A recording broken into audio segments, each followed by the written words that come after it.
Friends, ఈరోజు మీకు kurti size చూపిస్తున్నాను. అంటే పంజాబీ డ్రెస్ సైజ్ చూపిస్తున్నాను. అవేంటో చూసేద్దాం రండి. సైజెస్ వచ్చేసరికి ఏముంటాయంటే HS, S, M, L, HL, double HL, triple HL, 4XL.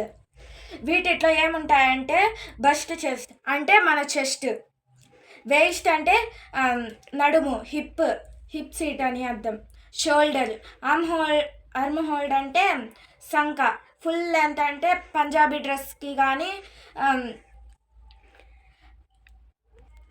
Full length అంటే పంజాబీ డ్రెస్ ఫుల్ లెంత్ అంటే రెడీమేడ్ డ్రెస్కైనా మామూలు పంజాబీ డ్రెస్కైనా సేమ్ లెంత్లు ఉంటాయి.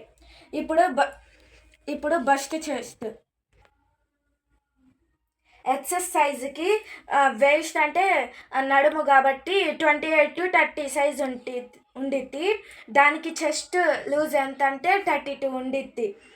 ఇంకా నెక్స్ట్ హిప్ సైజ్ ఎంతంటే 36, shoulder 5.5, arm hole 6, full length అంటే చెప్పా కదా Punjabi full length 40 to 42 size. Next S సైజ్కి వేస్ట్ అంటే నడుము, ఎస్ సైజుకి నడుము 30 to 32 సైజ్ ఉండిద్ది. దానికి చెస్ట్ 34 ఉండిద్ది, హిప్ 38, షోల్డర్ 6, ఆర్మ్ హోల్ ఎంత తీసుకుంటామంటే 6.5 తీసుకుంటాము. Punjabi height 40 to 42 size. హెచ్ఎస్కి, ఎస్కి, ఎంకి పంజాబీ డ్రెస్ పొడవు 40 to 42 సైజే ఉండిద్ది. ఈ మూడిటికి డ్రెస్ ఫుల్ లెంత్ 40 నుంచి 42 వరకు ఉండిద్ది చూడండి.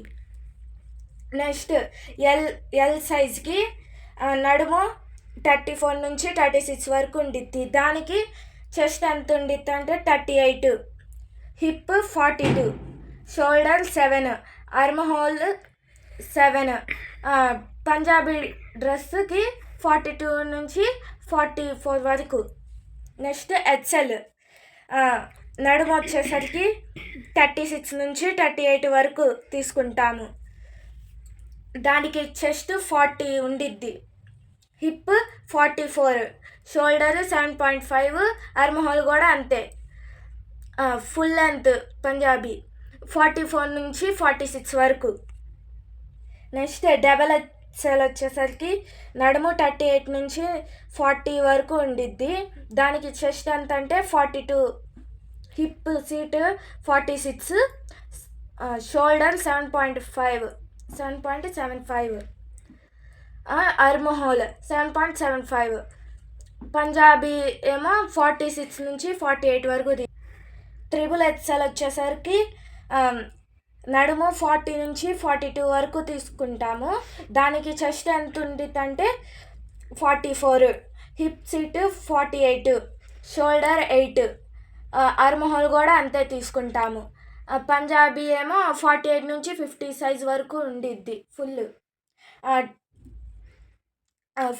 4XL వచ్చేసరికి నడుము 42 నుంచి 44 వరకు ఉండిద్ది. దానికి చెస్ట్ 46 తీసుకుంటాము. హిప్ సీట్ వచ్చేసరికి 50 ఉండిద్ది.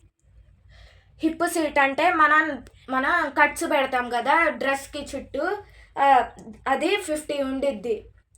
నెక్స్ట్ షోల్డర్ 8 to 8.25 ఉండిద్ది, ఆర్మ్ హోల్ 8.25.